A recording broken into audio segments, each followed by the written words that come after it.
The last few years have seen the centralization of political authority in Turkey. There has been the transformation from a prime ministerial system to a presidential structure. There has been the piecemeal deconstruction of the military intelligence deep state, and there has been the presidential direction of the economic decisions of the state bank. Internationally, Turkey has directly opposed US military support of the YPG and the Rojava entity in Syria. It has decided to procure the S-400 system despite warnings from the US and expulsion from the F-35 fighter program, and it has sought to rehabilitate a bilateral military and strategic relationship with Russia, much to the chagrin of the United States.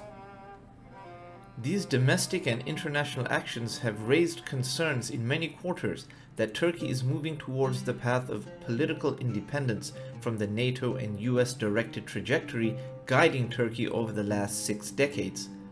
Such concerns have led some to speculate that Turkey will invariably reassert its historical, political, and strategic identity in the form of neo-Ottoman revivalism, even resuming a neo-Ottoman caliphate. The strategic salience of this idea arises from two factors. Firstly, the Ottoman Caliphate territorialized an ideological and religious identity. In other words, it did not limit its territoriality to a preponderant ethno-linguistic group such as the Turks. Rather, the Ottoman state was a transnational, indeed transcontinental state with significant ideational influence extending well beyond its borders. It was thus inherently expansionist. The potential for a neo-Ottoman caliphate to try to resume this trajectory does exist. There is a perceived capacity to extend Turkey's influence through military and physical assistance wherever populations identify with either Turkey's linguistic and cultural heritage or its Islamic representation as the seat of a prophetically sanctioned caliphate.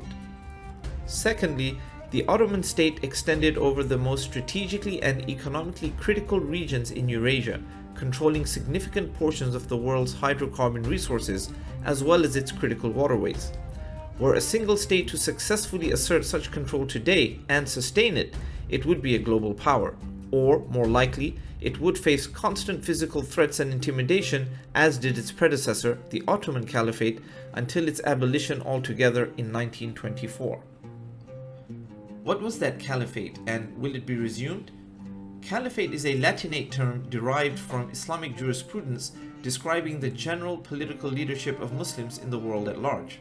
Politically, it is a state whose head, the caliph or successor, commands the fealty of believers under his authority and hence has the potential to rule what might be conventionally referred to as a transnational and ideationally constituted political power.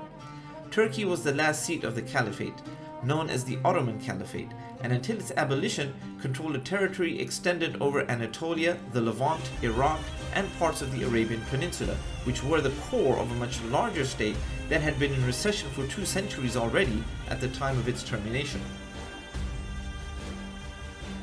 Turkey is now a secular democratic state deriving its secular heritage from the comprehensive political and constitutional reforms to the Ottoman Caliphate that finally saw the establishment of a republic in 1923 and the abolishment of the caliphate altogether in 1924. Since then, the state has effectively uprooted any Islamic centers of power and influence in society and government, such that Turkey's self-perception became one of a European, secular state built upon the political direction of the Kemalist principles of Mustafa Kemal. This secular foundation of the state has not been assailed, although the effectiveness of institutional checks and balances on presidential authority have been called into question by many observers. As for the Islamic character of society, Turkey is divided ideologically. That division has a geographic and demographic manifestation. The major metropolitan hubs in the west and southern periphery tend to manifest ideational and behavioral norms associated with a secular, liberal, and European orientation. Central and eastern Anatolia tends to manifest a relatively conservative Islamic character. The population identifying with either perspective is roughly equal. Both areas espouse a strong sense of nationalism, although the former identifies much more with the post-Kemalist iteration of Turkish identity, while the latter tends to identify more so with its Ottoman heritage than with modernist reforms. Thus, Turkey's political medium is not gravitating towards a neo-Caliphate Ottoman revival. The existence of groups and voices in society calling for a neo-Caliphate, and the production of Ottoman revivalist TV shows such as Dirilish Ertuğrul and Bahitat Abdülhamid, which are wildly popular, do galvanize the political and ideological orientation of the Central and Eastern Anatolian identity. However, they do not represent the development of a critical mass of political and ideological support for the resumption of the Ottoman Caliphate. Rather, they aim to consolidate the support for Erdogan in Central and Eastern Anatolia, given the erosion of his support in Western and Southern metropolitan centers, most vividly manifest in the mayoral defeat of the AKP in Istanbul in June 2019.